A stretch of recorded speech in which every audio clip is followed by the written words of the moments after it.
Next speaker is Dr. Koko from the United Nations University Institute for Environment and Human Security. Mrs. Warner, you have the floor. Your Excellencies, distinguished delegates, Mr. Chair, dear colleagues, the United Nations University acknowledges the priorities for action outlined by the Hyogo Framework of Action to date.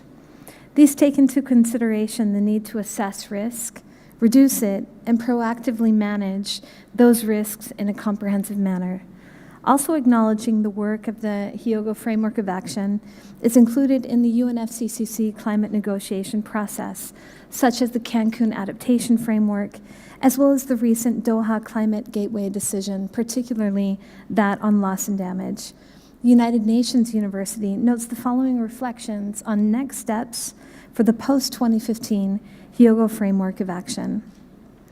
In the context of climate change, the Intergovernmental Panel on Climate Change defined vulnerability as the degree to which a system is susceptible to and unable to cope with adverse effects of climate change.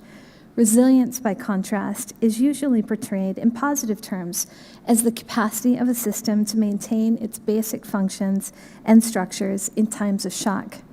Vulnerability research and resilience research have common elements of interest: the shocks and stresses experienced by the social and ecological system, the response of the system, and the capacity for adaptive action.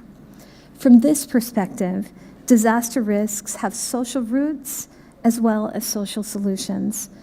Understanding the root causes of vulnerability, natural hazards, and the way they interact with elements of human society is at the foundation of all policy efforts to address it. Considering vulnerability demands understanding that the loss and damage related to the hazard and climate impacts are not caused by a single agent, but by the complex interaction of both environmental and social forces. With this in mind, the United Nations University recommends 3 points on disaster risk assessment for the post-2015 Hyogo Framework of Action.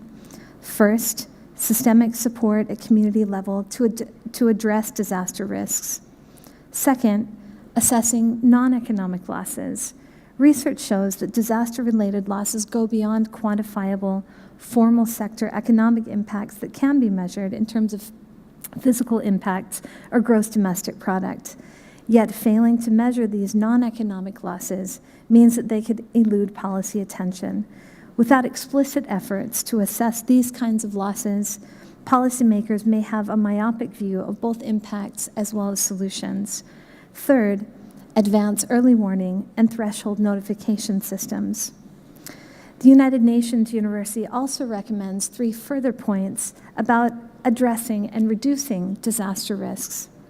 First, addressing potential loss and damage from disasters as part of risk-reducing, anticipatory, resilience-building social processes.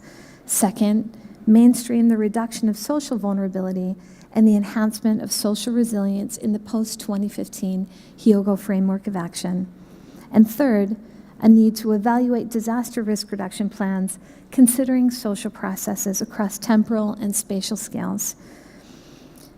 The United Nations University commends the efforts of national governments, the public and private sector, civil society, as well as a broad range of technical and scientific experts to enable resilience building in a comprehensive risk management framework.